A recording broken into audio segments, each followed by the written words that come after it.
Well, it's been 1 week since I installed the MidNite Solar all-in-one inverter. And I've gone through a lot of the settings trying to figure out how it all works. And I think I'm finally to the point that I'm ready to put this thing to the true test of powering my house. So let's find out together how well it's going to work.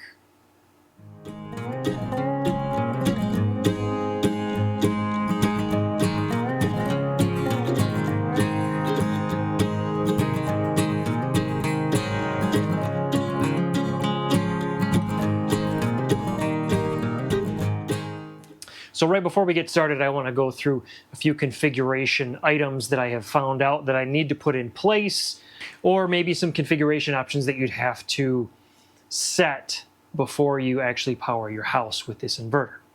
So first thing we need to look at is there's 3 different modes that this inverter can go in. And you're going to need to determine with your specific situation, what mode should your inverter be in. So we're going to jump into the app. Log in to the installer section of the app. Under settings, stored energy, work mode. So these are the 3 different modes that this inverter can be in. A self-consumption mode, a grid feed-in, or an off-grid mode.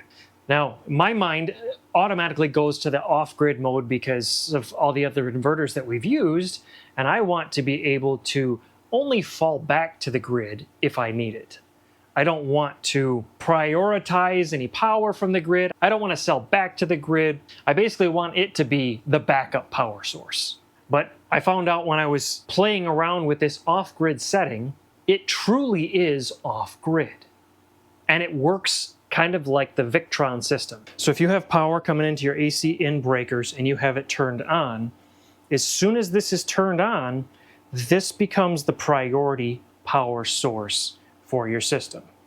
So ideally, what it's designed for is if you're in an off-grid situation and you need a multiple generator setup for some reason, you can use this grid connection as an additional generator input power source. But as soon as you connect power here, this becomes priority and this provides the power. We've got 2 other modes. We've got self-consumption or grid feed-in priority. Well, I know right away I don't want grid feed-in priority, so I want self-consumption mode. That mode actually gives you the ability with a pair of CT clamps to backfeed and supply power to loads in your grid without sending power back to the grid. So we need to be in self-consumption mode, and then a new option shows up on the bottom, 0 export. I don't want any exporting at all, so I check that box, 0 export. And if you remember from last time, I have charge by grid turned off because I don't want to charge from the grid. And if we step back to the main settings page, there's a grid menu that we can jump into. The grid standard code, there's a US UL and a US IEEE 1547. I don't really know the difference between the 2, so I'm leaving it as the default. Maximum input power from the grid, I want it to be able to provide 10,000 watts if it has to switch back to the grid. And then there's some protection parameters on that page as well. Under the general page, you can see we've got an anti-islanding feature, which is turned on. So if you do have power backfeeding to this main panel through the AC input connection, if the grid does go down for whatever reason, that should turn off the backfeeding to this panel and only leave power going out through your main AC output. Under this power control setting, you can see power control is the CT sensor. They do have a smart meter option. And these are the default settings, by the way. The location is the grid side. You can switch it to the load side. I'm not sure what scenarios you might need that for, but it's a possibility. Same thing with the energy flow direction from grid to inverter or from inverter to grid. I'm almost wondering if that option is if you accidentally put the CTs backwards because there's a directional arrow on them. Maximum feed-in power down here at the bottom, the second one from the bottom, is set to 0 watts because I don't want to feed any power back to the grid. And then the maximum permit consumption from grid, this is kind of like a buffer setting. So let me see if I can explain this and hopefully I get this right. So if you have a large load running and it turns off, there could be a potential like snapback, which has a potential for pushing a little bit of power back up to the grid. This is a buffer to always have it drawing power, so you're never at a point to where you're not drawing any power at all and could potentially have that snapback effect and accidentally push power back up. So it's like a protection feature that does mean that you're going to be pulling some power from the grid all the time. 300 watts is the default value. If you feel comfortable dropping that down to 100 watts, 50 watts, whatever, I'm going to leave that up to you. But this was the default value set for me. So for this test, I'm going to leave it there. 300 watts does add up though. And so from the settings standpoint, those are the ones that you need to look at from connecting the grid and having it in self-consumption mode. And I mentioned CT clamps. So there are a pair of CT clamps that do come with this inverter that you need to connect in. Normally your CT clamps are going to be connected on your main panel grid in cables. Your line 1 and your line 2 coming from the grid. For the purpose of this test, I don't want to feed back power to this panel. I want it to be like every other home test that I have run. It kind of makes the comparisons somewhat similar. If I'm backfeeding power to this panel, well, now I'm trying to power more loads than I would have with other tests, and it changes the parameters of the test a little bit. So I'm going to leave it as I have been testing with all my other inverters. I have my CT cables down here on my AC in connections just before they come up into the inverter. So it's only detecting power between here and the inverter. And now a couple of things to pay attention to with these clamps. They have the specific leg embossed on the top section of the clamp, L2 and L1. And there are also arrows on the top. There we go, now we can see it. That you're supposed to point in the proper direction. This was one thing that confused me, was that, well, what direction am I supposed to point the arrow? Because some inverters say you have to point the arrow towards the grid. Some of them say you have to point the arrow towards the inverter. And the manual says, make sure the arrow is pointed towards the grid/inverter. Well, that doesn't tell me which one it is. I had to look at the manual, and I'll try and throw a picture up of the wiring diagram where it shows the arrows for the CTs and the direction they're pointed. And they were pointed towards the inverter. And then on this display, you've got your grid icon right here. And just to the left of that, this solid icon here is your CT icon. And so this icon will be solid if you have a good CT connection. And then down here, you'll end up seeing, once this switches to this, here we go, the utility icon, leg 1 voltage, leg 2 voltage, leg 1 power, leg 2 power, and then our leg 1 and 2 frequency.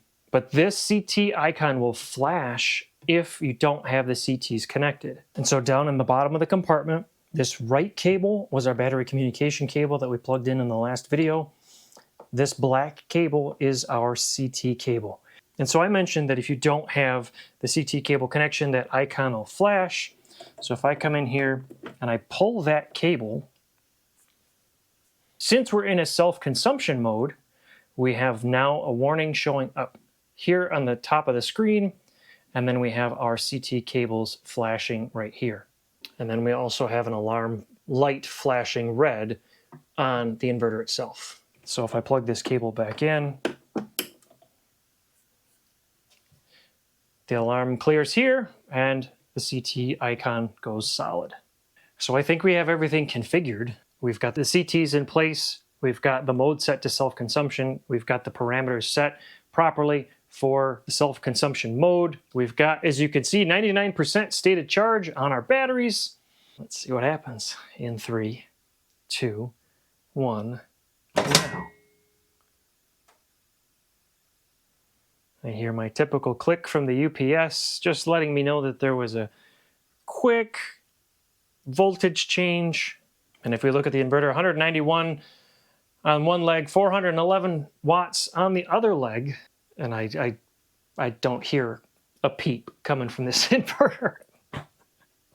I don't know if this video will end up going before the video that I do on the fans. So I don't want to spoil anything if this goes out first. But yeah, it's quiet. I don't hear anything. I don't have a ton of PV coming into the inverter because the batteries are full. I think my array that I have on this right now is 1700 watts out of all the arrays that I have. I need to come up with a way that I can transfer all of my arrays into this test wall if I need to. I've got ideas of how to do it, but it all takes money. You know, one thing that I didn't do on this inverter, and it's been driving me nuts. There's 2 safety covers. One here. Yes. And one up here. Oh yeah. It's just nice getting rid of those. So we've done the bounce house blower tests to where I really didn't hear anything with this inverter. And that was a huge surge. And so what we're going to do right now is I have Ian upstairs turning on the hot water. Hopefully you don't hear too much of the water noise in the background. We're going to run the hot and the cold water at the same time to force the well to start up. And that'll also force the water heater to turn on. So we can see how this does with, oh, I don't know what it is. Is it 5,000 watts, 6,000 watts at a time? I mean, again, this should be a cakewalk for this inverter. I just heard the well kick on. So we're going to see on screen 795 on leg 1. Oh, that's pulling from grid. Why is that pulling from grid? There we go. It must have just been that surge, so it uses the grid as that surge buffer. So there we go, 872 on leg 1, 3.2 kilowatts on leg 2. That little, I don't know, speaker icon that looks like it's got an extension cord, I believe that's the smart load breakers. I did also find out, so I'm trying to open up the smartphone app on a different device. If you get to a point where you're trying to scan for the inverter and you're seeing no inverter found, that's one of 2 things. 1, that means that either you're not in Bluetooth range, or 2, it means you already have a connection to another device. I had to switch this phone for the camera. It was connected to the Bluetooth and had the app open. So it's maintaining that Bluetooth connection. That's why on this phone, I don't have the ability to log into the app. You can only log in from a Bluetooth connection using one device at a time. That was free. That was just something that I just now realized. So I just disconnected on that device, hit rescan, and now I can see my inverter again. Let's look at it from the end user, because it should have just the details that we need. 5.84 kilowatts out of the battery. 6.3 kilowatts on our backup load in the bottom right-hand corner. And that grid import, remember that we have that buffer value set to 300 watts right now. It'd be nice if I could manually refresh this page, but I want to say we did see that it was, anywhere from 10 to 25, 30 seconds. So the fans did just kick on the inverter. We've got 1,000 watts of solar, just about. And we did set the modes. So if we look in the bottom left-hand corner, on grid means there is a grid connection. And then self-use, we are in that self-consumption mode. So 6.5 kilowatts, no problem. The true test is going to be, it's Saturday night. Folks are going to take showers tonight. We're going to be making dinners. So how does that all work? Running microwaves, running the water heater and the well, maybe the dishwasher, maybe the washing machine, all at the same time. So I'm going to check in at various times throughout the night. I'm going to try and keep an eye on things. One downside right now to this test. So the remote software is not available yet. Being finalized, but it's not available yet. So the only thing that I have is this Bluetooth app. Well, this is in the basement. And the Bluetooth range is not super far. Probably because it's in this giant metal box. So there's only certain spots upstairs that I can stand and hopefully connect to the app to see. So I might end up just having to do a lot of different updates from down here as I see different things happening. So we'll check in again as we progress throughout this test. I want to try and run it for, again, probably about 24 hours and just see how well this inverter handles all the different loads that my house normally has. We do have ceiling fans running through the house in just about every room. Fridge sounds like it's running. The little phantom loads from the TV, the Xbox, internet hardware. We do have our big stand-up freezer running on the system as well. You know, just basic home loads. Time is currently 7:02. I know the clock says 8:02. It's a little bit of a bug. And our loads are 411 on leg 1, 453 on leg 2. Everything's working fine. The blinking light for battery signifies that the battery is discharging. I think I'm going to turn off the grid connection because every other test that I've run has been running off of battery and then switching to grid when battery power is needed. At 97% or whatever the stated, 99% stated charge, I'm not going to need to switch to grid anytime soon. So we'll run this test without the grid, and we can see it's showing some warnings here on screen signifying that the grid went away. And with this error, A2, well, what does A2 mean? You can go to the manual, or if you open up the app as an installer, it's going to show you a notice right across the top with what that error specifically is. Or if you go as an end user and look at the logs, it'll also tell you what that specific error is. No more having to dig through the manual to figure out what B57 is. Open up the app and it'll tell you right there. So we're running a test right now. We've got the air conditioner running, which means the blower is running, which runs off of this. My wife is making dinner. The microwave is running. Ian's in the shower. So we've got the well, the water heater. We've got ceiling fans, lights, lots of different things going on in the house. The app shows 6.97 kilowatts coming out of the battery, 6.45 kilowatt load, 2.6 on leg 1, 3.2 on leg 2. Things are just running. Able to take these loads and handle them with no issues.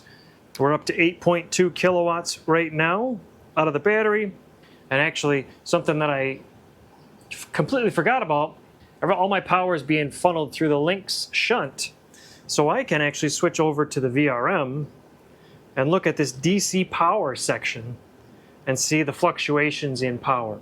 This is what's actually pulling from the battery. So obviously your wattage is going to be less due to losses and everything, but we can see it's 7.6 kilowatts coming out of the battery right now. Jumped up to 8.9 for a second. I have seen it up to 10 kilowatts out of the battery. On the screen, because it's scrolling through and it's got to show all the different parameters, you might not see the exact number of the output. You're only seeing what's happening when it displays on the screen. So looking at here, at least it gives me a little better idea of what's actually happening. There's another 8.9, so it's bouncing up and down. The only thing that I can't see from the Victron aspect, it doesn't show me any AC output, so I can't see, you know, is it a leg imbalance, what's going on, if there's a problem. But we're chugging along. I heard the fan kick on a minute ago and it just turned off. But lots going on right now. The lights are on in the kitchen, but I forgot to check and see if they were flickering, so I will have to check that. But hopefully we don't trip anything and power doesn't go out. If it does, I'll hear some screaming coming from the shower. Well, we made it through the night and the power didn't go out, so that's always a plus.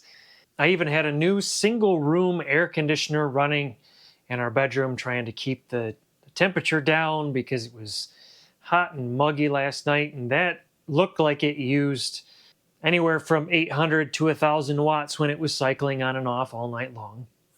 I mean, for the most part, we just had our regular house loads running on it. We ran the dishwasher last night. I've had the washing machine running on it. I tested the kitchen lights on it to see if they were flickering, and I didn't see any flickering light.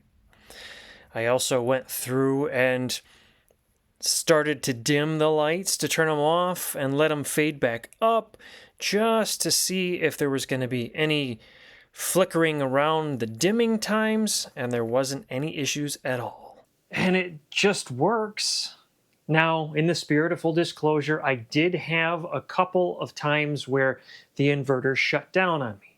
So I was sitting upstairs, and all of a sudden the power went out. And I thought, oh, it's just the grid side. Nope.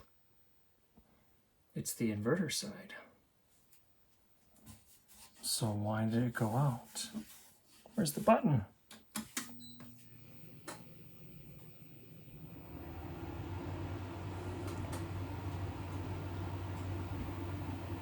I press the button to turn the display on, and then the inverter comes back on.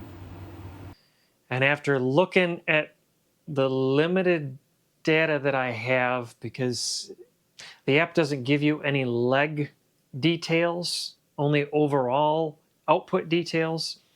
But after looking at the little bit from the VRM data, it almost looks like I was having a leg imbalance problem. I have noticed that even as I was looking at the information on the screen, leg 2 seemed to always be pulling more power than leg 1.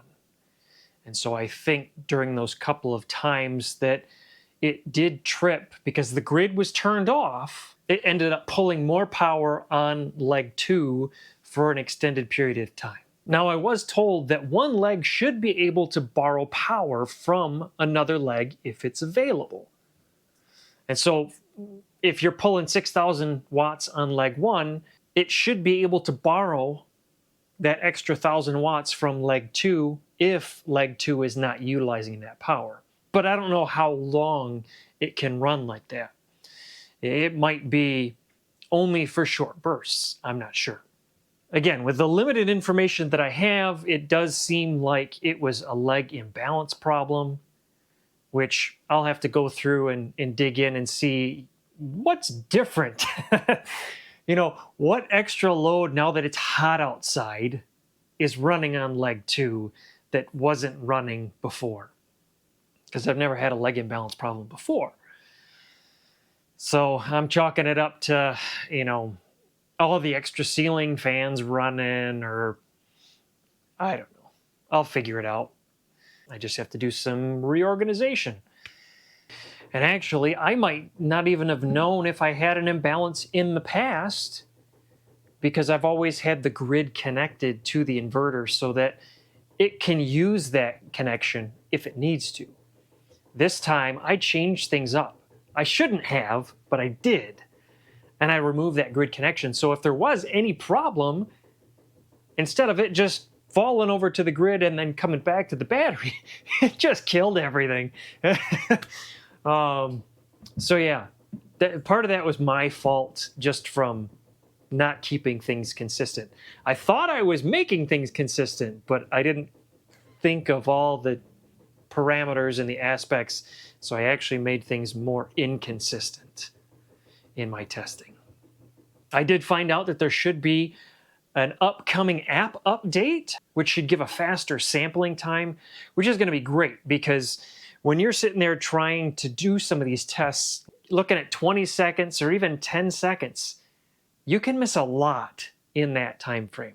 After talking to MidNite Solar, I did make a few suggestions about errors and logging, so it looks like they might be adding some information to help people in the future determine if the system overloads from a leg imbalance. They're going to try to split some of those errors out and actually tell you, is it leg 1 or leg 2? So that's awesome. No more having to guess.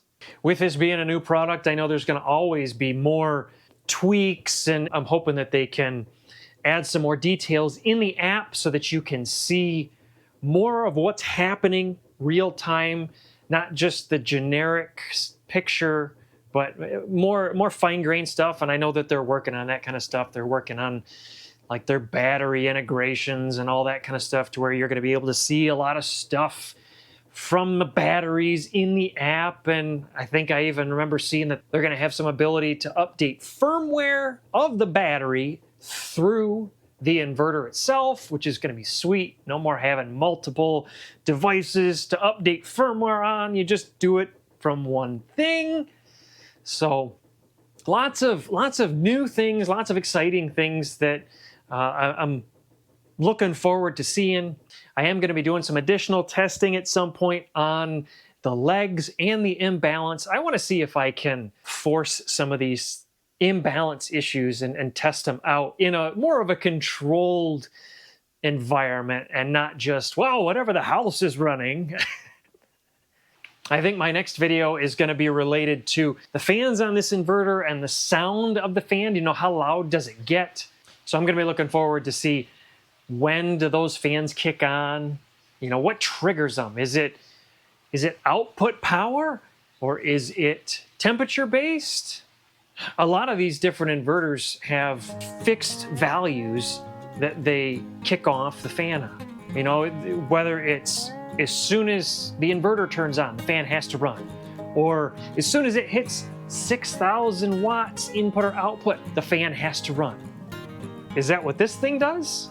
Stick around till next time and we'll find out together. So with that, I'm gonna let y'all go. Y'all stay safe, stay cool, and we'll catch up with you later.